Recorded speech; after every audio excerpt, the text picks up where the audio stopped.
What's up, guys? This is Sam Talks Games, and today I want to talk a little bit about the Nintendo Switch 2, because I think the Nintendo Switch 2 is going to be one of the best consoles ever made. I think it's going to be better than the Switch in terms of quality with the content it provides, and I'll explain why. So, the Switch 2, based on all the rumors, is most definitely going to be revealed next month, and it's going to come out sometime in the summer, probably late summer. I'm thinking if it's revealed in March, considering the 4.5 month reveal to release for Switch, I think we could see something similar to that for Switch 2. So like 4 to 4.5 months. If anything, it'll be shorter, but it'll probably be around the same amount of time. So yeah, I think we could see it in probably August, but September is also a safe bet. So we're really getting close to this thing. We've seen leaks throughout the years of, the T239 chip, the Gamescom Final Fantasy VII Remake Matrix Awakens demo. I mean, this thing's going to be beefy, and it's very impressive considering it's a handheld, and also considering it's Nintendo. It seems like the Steam Deck was like a little below like PS4, Xbox One levels, but the Switch 2 is going to be at least on par, and developers will optimize for this machine if it sells well, and just like they did for Switch, right? Like Hogwarts Legacy coming out on Switch, that's wild. That game is a next-gen game. It's not next-gen exclusive, but you get what I mean. Mortal Kombat 1 is next-gen exclusive, and it came to Switch. Doesn't look good on Switch, but popularity breeds choice, So, developers will put their games on this thing, and it seems like the Switch 2 is probably going to operate at about a baseline of 1080-60 docked, but I feel like DLSS will bring that up to like 4K 60 frames per second, considering it's going to be using an NVIDIA chip. And if I'm not mistaken, pretty much every NVIDIA chip comes with a DLSS AI core module. So it's very, very exciting. And I think DLSS is truly something else, and it's magical. I don't think it would be used in handheld, because handheld battery needs to be saved. And another thing there is this chip might be being produced on a 4nm process instead of an 8nm process. So energy is going to be more efficient. So maybe they could do DLSS in a portable thing. Who knows? We shall see. But the future is looking very bright for Nintendo. I just want to talk about a little bit what Nintendo's going to do with this power, because sure, third parties are going to flood into the system, and it's going to be great, but we're all getting a Switch 2 for the Nintendo games, you feel me?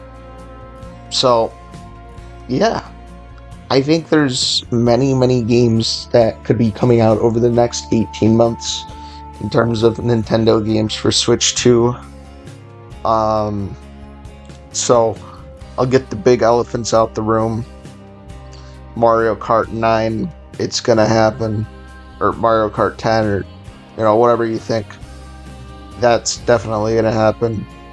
New 3D Mario, that's probably the launch title. Metroid Prime 4, definitely gonna happen.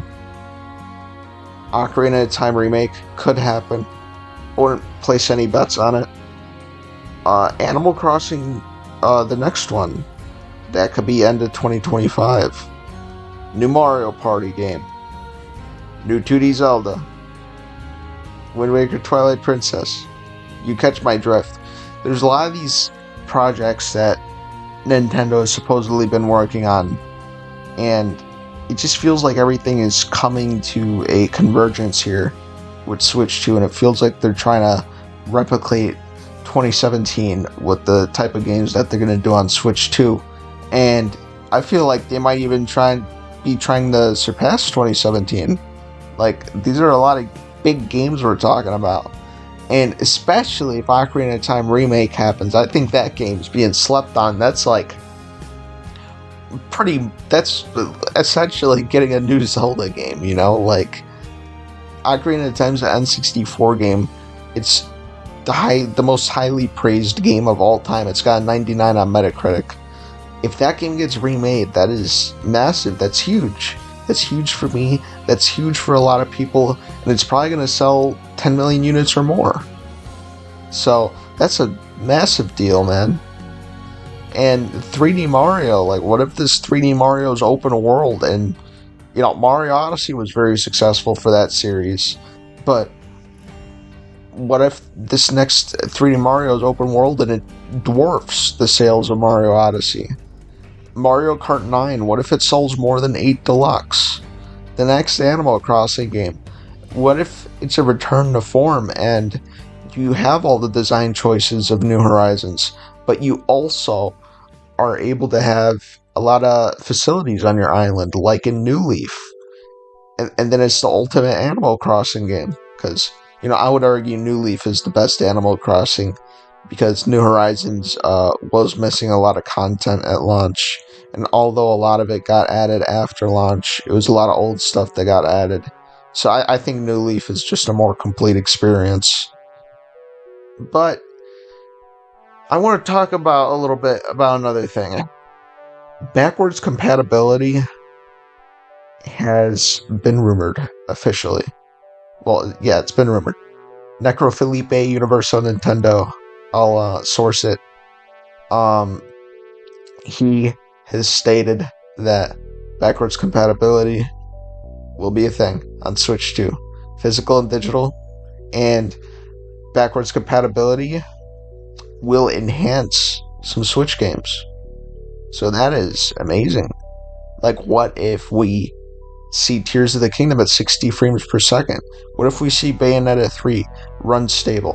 What if we see Xenoblade Chronicles 2 and 3 running above, like, 220p, you know? Like, I'd love to see all these games as they were intended to be seen, and I think the Switch 2 could really fix a lot of the performance issues that the Switch had with a lot of games. Now, do I think developers are going to go out there and patch their games and give them 4K updates? I'm not sure about that. And if they did do that, I think you'd have to pay for it.